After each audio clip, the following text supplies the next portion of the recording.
दोस्तों नमस्कार, मैं मृगनंदन यादव एशियन इवेंट न्यूज़ के लिए आज का विषय है राष्ट्रीय लोक दल के उपाध्यक्ष को राष्ट्रीय अध्यक्ष चुने जाने पर।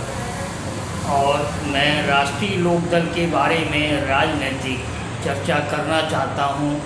राष्ट्रीय लोक दल के तत्कालीन उपाध्यक्ष मिस्टर जयंत चौधरी को कल सर्वसम्मति से पार्टी की मीटिंग में राष्ट्रीय अध्यक्ष चुना गया, क्योंकि गौरतलब है 6 मई को राष्ट्रीय लोक दल के अध्यक्ष और उनके पिता चौधरी अजीत सिंह जी का कोरोना के चलते निधन हो गया था।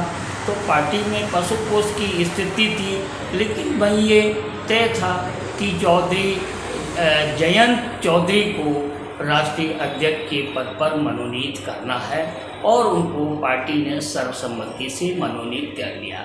लेकिन वहीं अब राष्ट्रीय अध्यक्ष बनने के बाद जयंत चौधरी के ऊपर जो है पार्टी की जिम्मेदारी और उनके दादा चौधरी चरण सिंह जी जो पूर्व प्रधानमंत्री थे, पार्टी के साथ साथ समीकरणों को लेके और राजनीतिक स्थिति को लेके भी उनके ऊपर सारी जिम्मेदारी आ गई है।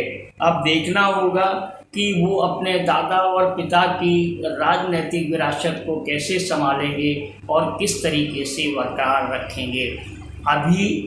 अभी देखने में आया है पंचस्तरीय पंचायत के चुनाव हुए हैं, उसमें उनकी पार्टी को अच्छी विजय मिली है और वहाँ जो उनका राजनीतिक समीकरण है पश्चिमी उत्तर प्रदेश में जाट वर्सेस मुसलमान, वो भारतीय जनता पार्टी के चलते बिखर गया था। भारतीय जनता पार्टी ने पिछली बार ऐसी राजनीतिक पासा फेंका जो दलित और मुस्लिम और जाटों के बीच का समीकरण था वो बदल गया था और बिखर गया था, जिसके चलते तत्कालीन उपाध्यक्ष जयंत चौधरी और उनके पिता राष्ट्रीय लोक दल के अध्यक्ष को भी अपनी सदस्यता संसद सदस्यता गंवानी पड़ी थी। वो चुन के नहीं आ पाए हैं। लेकिन वहीं अभी जो 6 महीने से किसानों का कृषि कानून को लेकर जो आंदोलन चल रहा है, उस आंदोलन को उनकी पार्टी को एक नई ऑक्सीजन मिल गई है। ऑक्सीजन क्या मिल गई है? उनका ही वोटर था, वो उनका वोटर छिटक के चला गया था, वो वोटर उनका वापस आ गया है।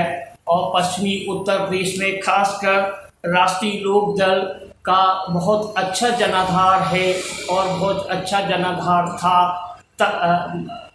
गौरतलब है जयंत चौधरी के पिता जयंत चौधरी के दादा पूर्व प्रधानमंत्री चौधरी चरण सिंह किसानों के मसीहा कहे जाते थे और वो वास्तव में मसीहा रहे। पश्चिमी उत्तर प्रदेश से लेकर और पूरे बिहार और मध्य उत्तर प्रदेश को लेते हुए उनका एक छत्र राज्य हुआ करता था।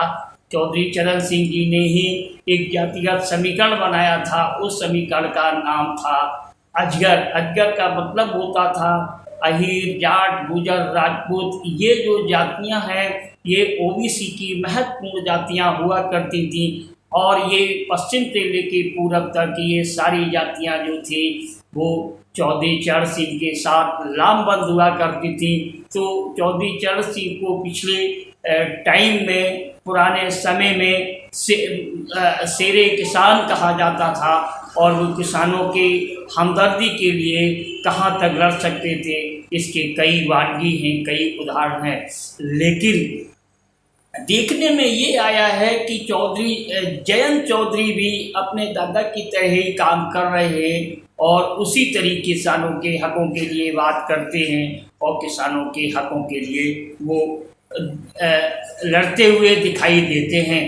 आगे ये देखना होगा कि अब जयंत चौधरी पर बहुत बड़ी जिम्मेदारी आ गई है उनके पिता के निधन के बाद। 2022 में यूपी विधानसभा का चुनाव होने जा रहा है, जिसमें सत्तारूढ़ भारतीय जनता पार्टी चाहे केंद्र में है चाहे उत्तर प्रदेश में, राजनीतिक दृष्टि से उत्तर प्रदेश उसके लिए बहुत महत्वपूर्ण राज्य है।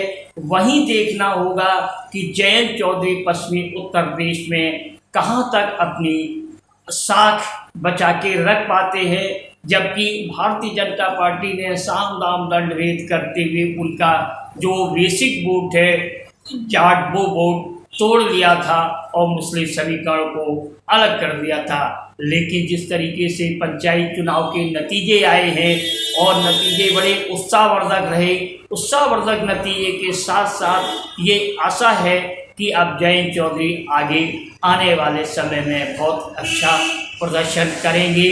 वहीं दिल्ली प्रदेश उनका दिल्ली में संगठन भी ठीक ठाक है।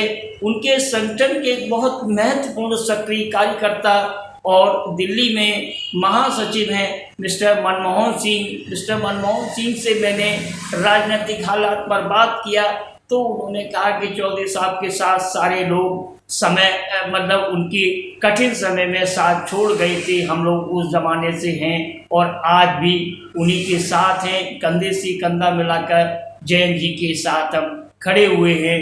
अब देखना ये होगा पश्चिमी उत्तर प्रदेश से लेकर और पूर्वी उत्तर प्रदेश तक समस्त उत्तर प्रदेश में अब ये राष्ट्रीय लोक दल के लिए जो विधानसभा का चुनाव हो वो एक लिटमस टेस्ट की तरह काम करता है। और अगर इनके जयंत चौधरी के पास एक चुनौती है, वो उस चुनौती को कैसे स्वीकार करते हैं और उस चुनौती स्वीकार करने के साथ साथ वो किस तरीके से उसका एक निर्धारण और समाधान निकाल पाते हैं, क्योंकि राजनीतिक चुनौतियां बहुत हैं उनके सामने। राजनीतिक चुनौती के साथ साथ मुख्य चुनौती ये है कि उन्हें अपना जाति समीकरण दुरुस्त करके रखना पड़ेगा, जो उनके दादा ने और जो उनके पिताश्री ने बनाया हुआ है। अब आगे देखना होगा 2022 का चुनाव तय करेगा कि किसके सर पर अध्यक्ष का ताज, जिसके सर पर अध्यक्ष का जो ताज रखा गया है उसकी जिम्मेदारी वो कैसे निर्वाह करते हैं। ये तो आने वाला समय ही बताएगा। मैं ब्रिजनंदन